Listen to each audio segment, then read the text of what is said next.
Hello.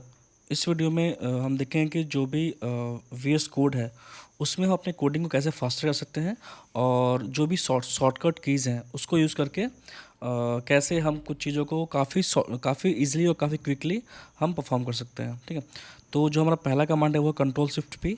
ये Windows के लिए है। अगर आप मैक में हो तो कंट्रोल की जगह पे आप कमांड यूज़ कर सकते हो। ठीक है, तो पहला जो मैंने यूज़ किया है वो है कंट्रोल शिफ्ट पी और उसको प्रेस करते ही हमारे पास ये सारे ऑप्शंस आ गए। तो ये बेसिकली जो भी इस आईडी का के अंदर के जो भी चीज़ें हमें सर्च करनी है तो वो हम यहाँ पे सर्च कर सकते हैं। जैसे मान लो पहला मैंने सर्च किया थीम को चेंज करना है मुझे। ठीक है, ठीक है, कलर थीम मैंने किया और यहाँ पे जो भी थीम अवेलेबल है वो हम यहाँ पे ब्राउज कर सकते हैं। जैसे मान लो मुझे कोई थीम अभी करंट जो है डिफ़ॉल्ट पसंद नहीं आ रहा है, मुझे इसको चेंज करना है तो ये हम कर सकते हैं। ठीक है, तो सिमिलरली अगर हमें फिर वापस जाना है तो मैंने इस पर क्लिक किया तो ये हमारा काफ़ी क्विक वे है तो इस शॉर्टकट के थ्रू कि हम ना थीम को कभी भी चेंज करते रहें। ठीक है, दूसरा हमारा कंट्रोल पी। ठीक है, जैसे मेरा यहाँ पे एक जो प्रोजेक्ट है वो यहाँ ओपन है। ठीक है, अब मुझे इस प्रोजेक्ट के अंदर कोई फाइल है जो सर्च करनी है। ठीक है, और काफ़ी बड़ी फाइल है और मुझे उसको क्विकली सर्च करना है। तो सिंपली मैंने टाइप किया कंट्रोल पी। वैसे ही हमारे पास एक सर्च बार आ गया टॉप में और लेट्स से हमें हेडर सर्च करना। तो हमारे पास यहाँ 2 हेडर है, तो जो भी इससे मैच करता हुआ हमारे पास फाइल होगा वो हम यहाँ पे दिख जाएगा। ठीक है, तो इस तरह से हम किसी भी फाइल को काफ़ी क्विकली हम सर्च कर सकते हैं without navigating through all the folders and all the files. हम यहाँ पे काफ़ी इजीली किसी भी फाइल को सर्च करके यहाँ पे ओपन कर सकते हैं। ठीक है, तीसरा कमांड हमारे पास जो है वो है कंट्रोल बी। तो जैसे हम हमारे पास क्या है यहाँ पे ऑप्शंस है जिसके थ्रू हम शो एंड हाइड करते हैं जो भी हमारा लेफ़्ट पैनल है जहाँ पे हम अपना फोल्डर स्ट्रक्चर है या सर्च फॉर्म करते हैं। ठीक है, तो उसका जो शॉर्टकट होता है वो होता है कंट्रोल बी। जैसे मान लो कुछ हम कोड कर रहे हैं और हमें ये साइड बार नहीं चाहिए फॉर एनी रीज़न हमें, ताकि हमें जो पूरा कोड है जो फाइल है उसका कोड काफ़ी ब्रॉडर व्यू में दिखे, तो यहाँ पे हम उसको कंट्रोल बी के थ्रू अल्टरनेटली उसको शो हाइड कर सकते हैं। ठीक है, और माउस से तो हम कर ही सकते हैं, माउस से तो क्लिक पे हो ही रहा है बट थोड़ा सा स्लो है। और वाइल कोडिंग हम क्विकली कंट्रोल बी करके इसको ये कर सकते हो, थोड़ा सा फास्टर होता है। कोई किसी भी एक्टिविटी को आप माउस से करते हो और कीबोर्ड से करते हो तो कीबोर्ड का जो हमारा ये होता है ऑपरेशन होता है वो थोड़ा फास्टर होता है, क्योंकि हमें अलग से माउस पे नहीं जाना पड़ता या फिर टच पैड पे नहीं जाना पड़ता, कंट्रोल को ले जाके वहाँ पे ये नहीं करना पड़ता। सिंपली हमें पता होता है कौन सा की प्रेस करना है और हमारा जो माउस हैंड है वो फिंगर है वो कीबोर्ड पे ही है, तो इज़िली हम उसको क्विकली हम कर सकते हैं अदर देन यूजिंग माउस और टच पैड। ठीक है, अब हमारा नेक्स्ट जो है वो हमारा कंट्रोल डी। जैसे मान लो हमारे पास लेट्स से कोई टॉप मेन्यू नाम का एक वेरिएबल है। ठीक है, अब मुझे इसको रीनेम करना है थ्रू आउट द फाइल। मुझे इस वेरिएबल को अपने फाइल में जहाँ पे भी यूज़ हुआ है ये पर्टिकुलर वेरिएबल और वेरिएबल स्ट्रिंग कह लें या फिर जो भी हमारे पास जो वेरिएबल मैंने इंपोर्ट करा है, तो इसको अगर मुझे हर जगह पे रीनेम करना है तो एक तो तरीका है कि मैं इसको मैनुअली जाके सर्च करूँ और देन वन बाय वन मैं इसको चेंज करूँ। बट जो ईजिएस्ट वे और क्विकेस्ट वे कह लें वो है कि हम यहाँ पे सिंपली इसको सेलेक्ट करेंगे और कंट्रोल डी करके हम इसको जहाँ जहाँ पे भी है, तो अभी हमारे पास 3 प्लेसेस पे दिख रहा है ना, 1 2 और नीचे एक नीचे हमारे पास था, है ना। तो बेसिकली ये 3 जगह पे दिख रहा है और मुझे अगर मान लो अभी तो खैर यहाँ चेंज करने की ज़रूरत नहीं है, बट अगर मान लो मुझे तीनों पे कोई कॉमन चेंज कुछ रीनेम करना है लेट्स से, तो मैं लास्ट में गया सॉरी यहाँ पे और मैंने ये वापस ही वहाँ चला गया, तो फिर से हम इसको कंट्रोल डी करेंगे और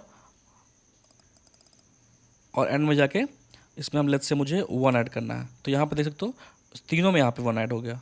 ठीक है, या फिर लेटेस्ट ऐसा कुछ किसी फॉर एनी रीज़न हमारा जो वेरिएबल है या फाइल नेम है वो चेंज हो गया है। तो अभी तो है कि काफ़ी एडवांस हो गया है, ये खुद ब खुद रीनेम हो जाता है जहाँ जहाँ इंपोर्ट है फाइल का नेम रीनेम करते ही। बट स्टिल अगर हमें किसी वेरिएबल को जो मैंने डिक्लेयर कर रखा है अपने ऐप के अंदर उसको रीनेम करना है तो हम यहाँ पे कर सकते हैं। अब जो हमारा नेक्स्ट है वो है हमारा कंट्रोल शिफ्ट एल। अब देखते हैं उसका क्या यूज़ है। ठीक है, तो यहाँ पे हमारे पास मैंने लिंक टैग को इंपोर्ट करा है। ठीक है, और मैंने एक तो था हमारे पास कंट्रोल डी जिसके थ्रू हम 1 बाय 1 नेविगेट कर रहे थे और जो भी मैच्ड हमारा वेरिएबल था जहाँ जहाँ पे हमने यूज़ कर रखा है वो हमें दिख रहा था, ठीक है। तो यहाँ क्या हो रहा है, वन बाय वन जैसे जैसे हम कंट्रोल डी प्रेस करते हैं कि हमारा सर्च जो है अभी यहाँ एक सिंगल पे है, कंट्रोल डी किया यहाँ पे आ गया, कंट्रोल डी किया यहाँ पे आ गया, ठीक है। बट मुझे एक वन टाइम में मुझे सारा जो भी मैच्ड वेरिएबल है वो सेलेक्ट हो जाए, तो उसके लिए हम करें कंट्रोल शिफ्ट और एल, तो जितने भी हैं सारे सेलेक्ट हो गए। और सिमिलरली फिर हम जो भी हमें ऑपरेशन परफॉर्म करना था वो हम कर सकते हैं, ठीक है। तो ये एक ही बार में सारे को सेलेक्ट कर रहा है, और जो कंट्रोल डी है वो वन बाय वन करता है उसको, ठीक है। अब जो नेक्स्ट है हमारा कंट्रोल एफ, ठीक है।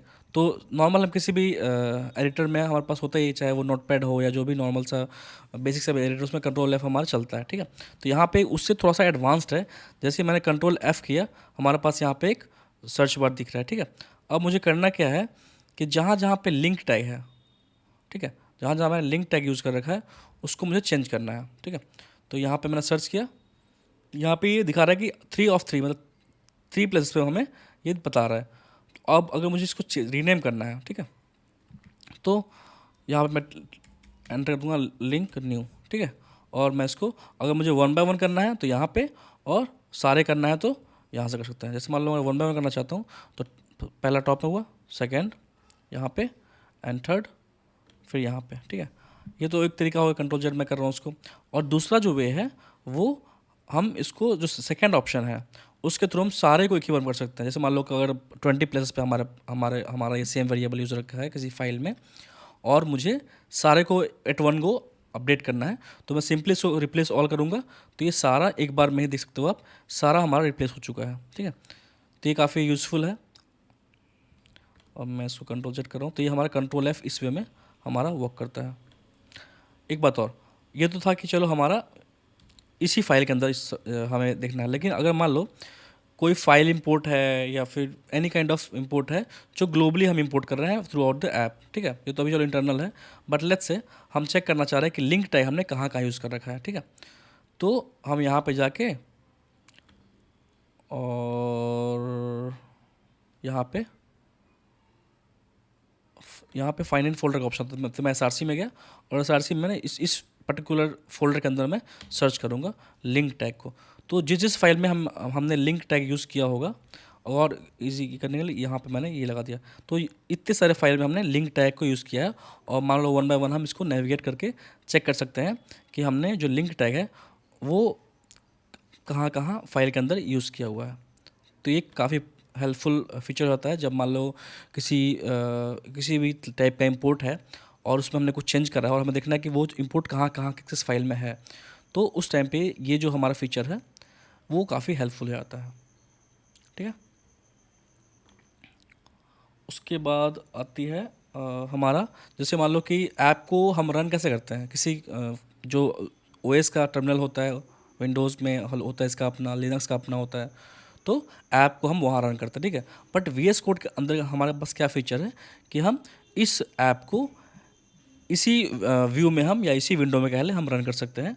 उसके लिए हमारे पास कमांड होता है कंट्रोल और टिल्ड की प्रेस करने पे, ठीक है।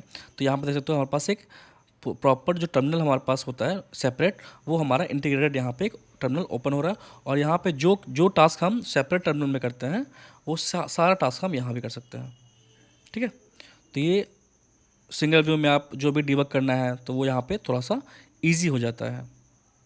अब जो नेक्स्ट कमांड है वो हमारा कंट्रोल//, जैसे कि मान लो मुझे ये लग रहा है कि ये जो कमांड है मेरे लिए यूजलेस है, ये हम कहीं पे भी यूज़ नहीं कर रहे हैं, ठीक है। ये अभी मैं हमारा कमांड है, और सिंस अगर रिएक्ट की बात करें तो अगर हमने इसे इंपोर्ट कर रखा है और यूज़ नहीं कर रहा तो ये हमें वार्निंग देता रहता है, ठीक है। तो मुझे चाहिए कि इसको मैं अब फ़िलहाल के लिए कमेंट कर दूँ। तो इसमें क्या है हमारा इस आईडी के अंदर सिंपली हम कंट्रोल और स्लैश यूज़ कर सकते हैं, ठीक है। तो ऑटोमेटिक जो भी इस का अपना कमेंट का फॉर्मेट होगा उसके थ्रू ये कमेंट कर लेगा। अगर मल्टी लाइन की बात करें तो मल्टी लाइन सेलेक्ट करके हम कंट्रोल और स्लैश यूज़ कर लेंगे, ठीक है। तो इस तरह से हमारा कमेंटिंग जो है वर्क करता है। अगर मैं यहाँ की बात करूँ JSX के अंदर तो इसका अपना कमेंटिंग होता है। अगर मैं यहाँ ये करूँगा कंट्रोल स्लैश तो इसका जो भी अपना सिंटेक्स है कमेंटिंग का, यहाँ पे ऐसे वो कमेंट इसने मल्टी लाइन कमेंट जो भी है वो इसने ऐसे अपना कमेंटिंग कर लिया। तो आईडी को पता है कि कहाँ पे कैसे कमेंटिंग जानी है। काफ़ी स्मार्ट है हमारा आईडी। तो उस वे में हमें सेपरेटली याद करने की ज़रूरत नहीं है कि जेएस के अंदर कैसे कमेंटिंग होना है और नॉर्मल जेएस फाइल जेएस का जो कोड है वहाँ पे क्या कमेंट जाना है, ठीक है। तो ये खुद से टेक केयर कर लेता है आईडी हमारे लिए, हमें किसी भी सेपरेट चीज़ों को रिमेंबर करने की ज़रूरत नहीं होती है, ठीक है। अब हमारा कंट्रोल सी, तो हर एक नॉर्मल कहीं पे भी एदर इन MS ऑफिस और किसी भी ऐप के अंदर कंट्रोल सी कंट्रोल वी का फीचर होता है बाय डिफ़ॉल्ट, ठीक है। तो अगर हम यहाँ की बात करें तो हमारे पास क्या है, ऐसे नॉर्मली कैसे क्या होता है, कंट्रोल सी किया लाइन कॉपी सेलेक्ट करके और नीचे कंट्रोल वी कर दिया, ठीक है। लेकिन इसमें थोड़ा सा और क्विक शॉर्टर है वे है कॉपी करने का। वो क्या है, सिंपली हम उस लाइन में गए और कंट्रोल सी किया, नीचे कंट्रोल वी कर दिया, ठीक है। थोड़ा सा ईजी है। इस लाइन में गया, कंट्रोल सी किया, कंट्रोल वी किया, तो यहाँ पे हमें पूरा सेलेक्ट करने की ज़रूरत नहीं है। उसको हम सिंपली उस लाइन में जाएंगे, control C then control V. इसमें में थोड़ा सा फास्टर है यहाँ पे कंट्रोल सी कंट्रोल, और मल्टी लाइन है तो वहाँ पे फिर हमें सेलेक्ट करना पड़ेगा और फिर हम उसको पेस्ट कर पाएंगे। मल्टी लाइन में तो सेलेक्ट करना पड़ेगा, बट सिंगल लाइन की बात करें तो वहाँ पे हमें सिंपली जो कर्सर है उसको उस लाइन के क्रॉस ले जाना है, एदर एट द बिगनिंग और एंड और एनीवेयर, और कंट्रोल सी और नीचे कंट्रोल वी, ठीक है। ये हो गया। अब बात आती है कि हमें कई बार नीड होती है कि हमें कोई भी डिक्लेरेशन है उसको अप और डाउन पे नेविगेट करने की, मूव करने की, ठीक है, विदाउट कटिंग। और अगर इसको हम नॉर्मली करें, मान लो इस 2 लाइन को मुझे कट करके लाइन नंबर 13 के बाद लाना है, तो मैं सिंपल अगर नॉर्मल वी की बात करूं तो यहाँ पे मैं कंट्रोल एक्स करूँगा और यहाँ पे आके कंट्रोल वी करूँगा। तो 2 स्टेप हो गया, वहाँ से किया फिर नीचे आया फिर वी किया। बट जो यहाँ पे हमारे पास एक ऑप्शन क्या है कि हम सिंपली ऑल्ट प्रेस करेंगे और अप डाउन प्रेस करेंगे। तो मैंने ऑल्ट प्रेस किया और मुझे इस लाइन को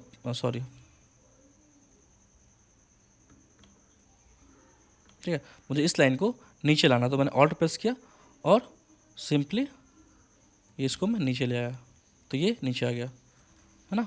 काफ़ी आसान है।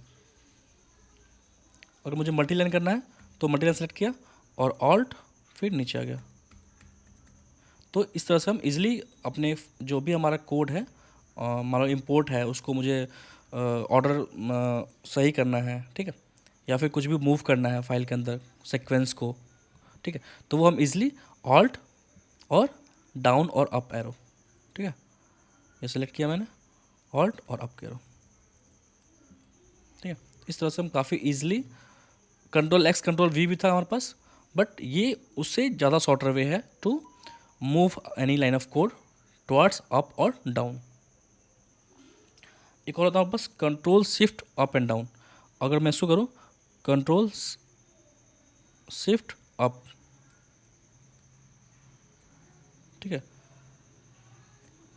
सॉरी कंट्रोल नहीं ऑल्ट था, ऑल्ट शिफ्ट अप। तो इससे क्या हो रहा है, ये हमारा उसका कॉपी क्रिएट कर दे रहा है ना। अगर मैं सेलेक्ट करके ऑल्ट शिफ्ट करके और डाउन कर रहा हूँ तो ये नीचे हमारे देख रहे हो एक कॉपी बढ़ता जा रहा है। तो इस तरह से अगर मान लो किसी लाइन को हमें रिपीट करना है तो alt shift then up and down arrow, काफ़ी इजी वे है, ठीक है। तो ये हमारे बेसिक्स थे VS कोड के अंदर, जो इसको हम यूज़ करके जो भी हमारा डे टू डे लाइफ है उसको कोडिंग को ईजी कर सकते हैं और फास्ट कर सकते हैं, ठीक है।